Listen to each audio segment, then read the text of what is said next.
Hey guys, welcome to February 7th devotional. It's titled Fear Not by Pastor Joseph Gross, Gros of Calvary Chapel, Silver City of New Mexico. Let's get into it. For God has not given us a spirit of fear, but of power and of love and of a sound mind. 2 Timothy 1:7. There are basically two ways to live this life, by fear or by faith.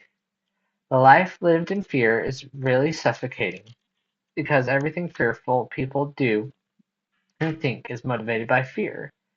Fear often paralyzes people and makes their lives miserable because their fears have enslaved them. There was a time in my life that I lived in fear. I became so fearful that I wouldn't leave the house. I slept during the day and stayed up all night. The only way I could sleep was by using strong prescription drugs. I began to have panic attacks each time I did. I was afraid I was going to die. My life was miserable. But then I met Jesus, who came into my life and began removing the fears one by one. He taught me that if I trusted him, I did not need to be afraid. So let us lay aside fear, grasp trust, and lay hold of faith. Remember, God is faithful. We can trust in him, and we need not be afraid. That's kind of perfect for what this kind of day is, because I believe it's Friday. February 7th is Friday.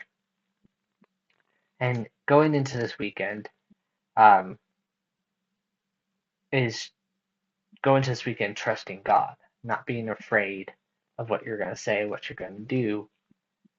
But there was a period in my time of time in my life where I had anxiety. Like I still have to fight anxiety every so often, and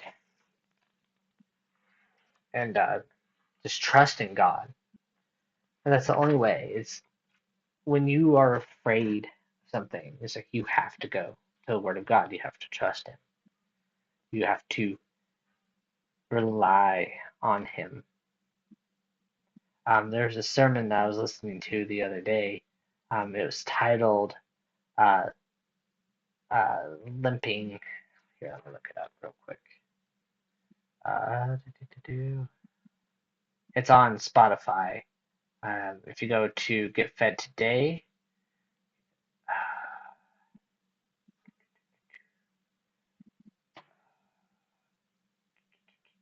"Limping Through Life" by John Corson. Um, and he talks about how there's people who get healed by God and they're like, yay! And then they don't know who God is. They don't have that relationship with Him. But then there's those people who know Jesus, that know God, know who healed them, but yet they have that pain in their side, that thorn in their flesh that causes them to limp along. And it's this idea of like relying on God with all the pain and all the agony that that thorn in the flesh is. And I believe that's where Pastor Joseph is going with this, is with the fear that comes with pain sometimes or anxiety. Like I have a family history of anxiety that causes control issues, and we want to control the narrative, even to the point where we try to control people around us. And that is based out of fear. That's based out of, well, I don't know what's coming next, or I've had this control in my life and now I have to give it up.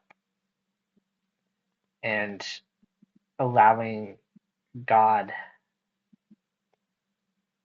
not really allowing God, taking that wrestling with God and seeing that when I'm using an example of Jacob in the Old Testament, that God touched his hip and dislocated it, and it caused Jacob to rely on God and to trust in him.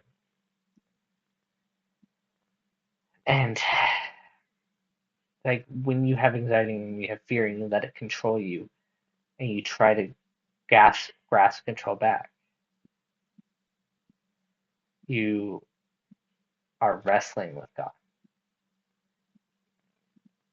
But if you want to be blessed by God, He will touch you and He will cause you to be in this place where you need to rely on Him. And that's a good thing. Fear cripples, yes,